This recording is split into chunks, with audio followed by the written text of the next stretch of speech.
Greetings, Kirk Matushik here from the Fell-In, and I'm going to be doing a webinar on an ongoing theme of media manipulation, who Democrat progressives really are, and some a topic that affects our state, the loss of the closing of one of our prisons, State Correctional Institute of Pittsburgh.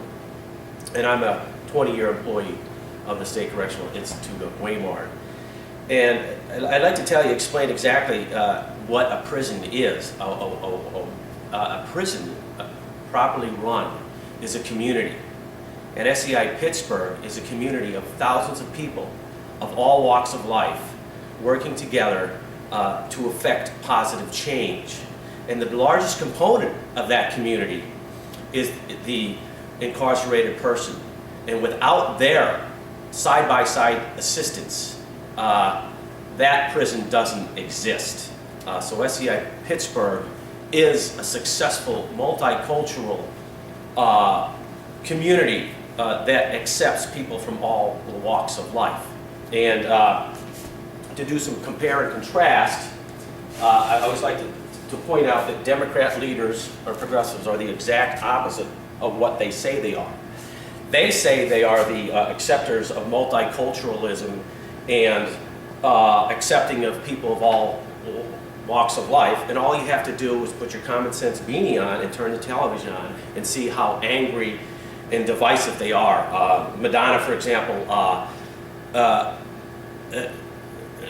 expressed her desire to blow up the White House, which would kill 468 people. And that is not out of the realm of possibility. We had somebody fly a plane into there, and you have to put your common sense beanie on and realize she has millions of followers all over the world, and some of those people are fanatic and deranged. So she was actually inciting violence, and she should have lost every commercial contract that she has. That's not happening because Democrat progressive leaders are the exact opposite of what they say they are. And another ongoing theme to explain, like, how is it possible that we would close a successful multicultural community that's affecting positive change? And the greatest way to do this simply is that, using the football analogy, we have the top 25 of what the mainstream media considers important. And this can change, but right now transgender is about number one. What you don't see on this chart here anywhere, is they're not in the top 25 at all, is working middle class families. Because, very simply, using your common sense beanie, is we can't absolutely know what a working middle class family, who's are they going to vote for. Hollywood liberals, we know, are going to vote Democratic. Most undocumented, the children of those people will vote Democratic. Transgender, most of those will be Democratic. And that's what the deciding factor is. And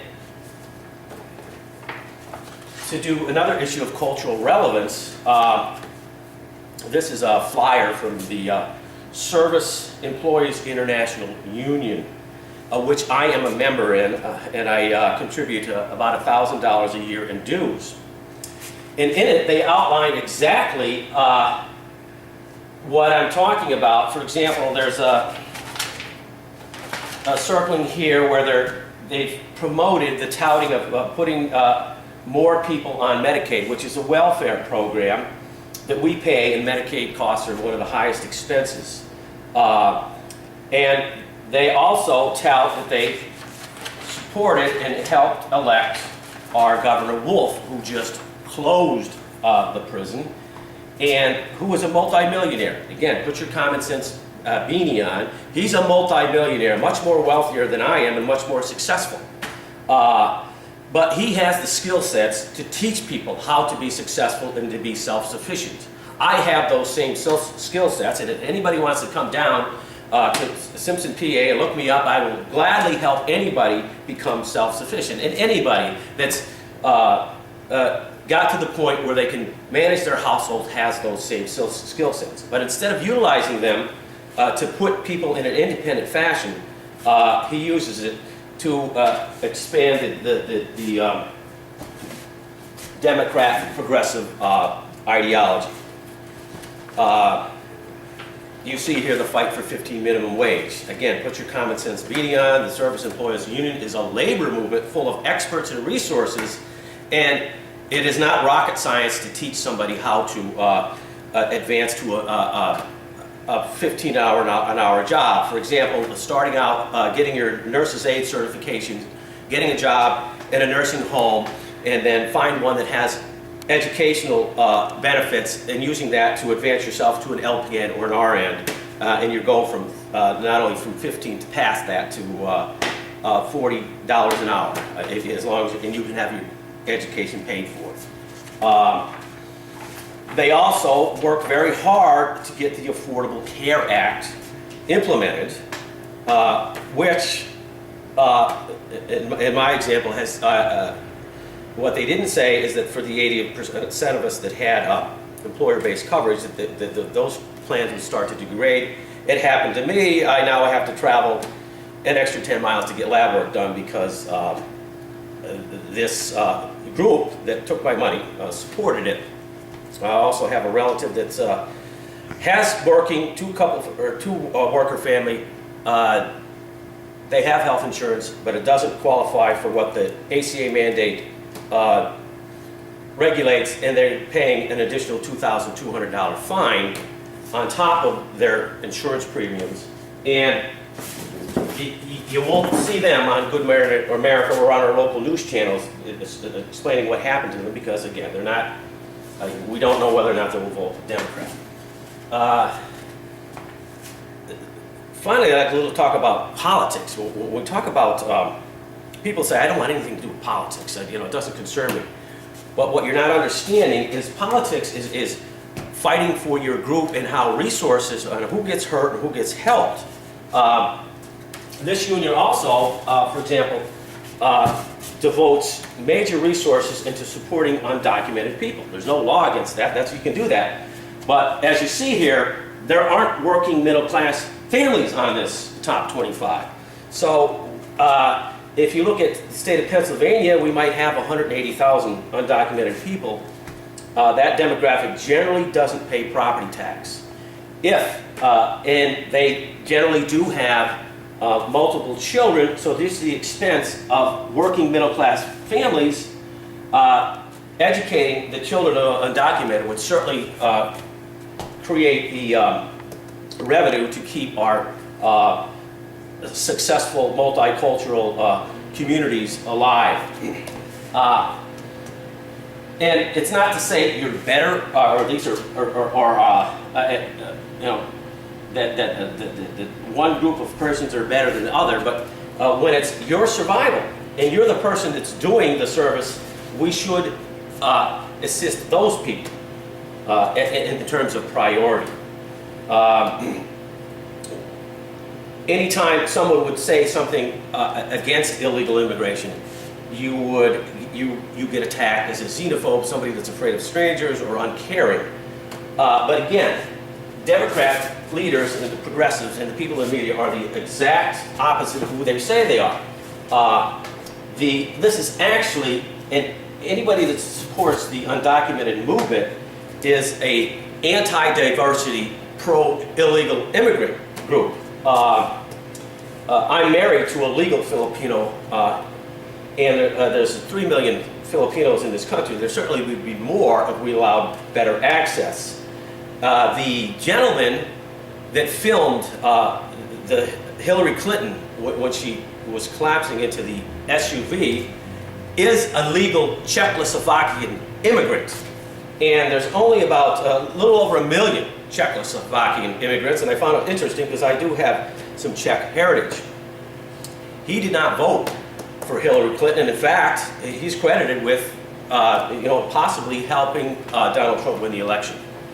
For all those inclusive immigrant groups, which is your kids in college believe they are, and most of your liberal people, if it turns out that, for example, the vast majority of Czechoslovakians were voting Republican and a massive wave were coming into the United States, you would see these Democrat leaders and progressives blocking the immigration of Czechoslovakians. So when they talk about why they are doing things, they are not giving you a credible story. Also, on this issue of separating peoples from families, again, a Democrat progressive is have set up the program to separate people from their families because we have internet radio, and all you have to do is see all the tremendous assistance and help and support that you get when you come to the United States. There is not a state that you can go to that you cannot count on to get assistance and to help protect you if you're an undocumented person. If you want to keep families intact, you would encourage programs to help the countries that develop their own good living situations.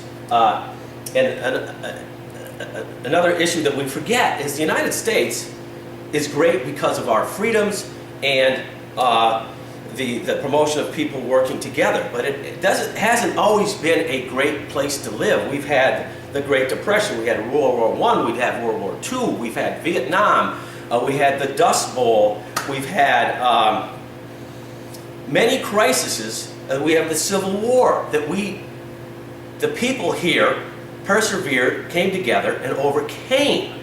The idea that you just go to the best place without doing work in your own community, your own family, is not sustainable. We have the analogy of the three pigs. The one built with straw, the other one wood. The person that built the brick house did the proper preparation, and he was responsible for the survival of his two brothers that didn't do the proper preparation. So we should encourage good, sound, practical living, and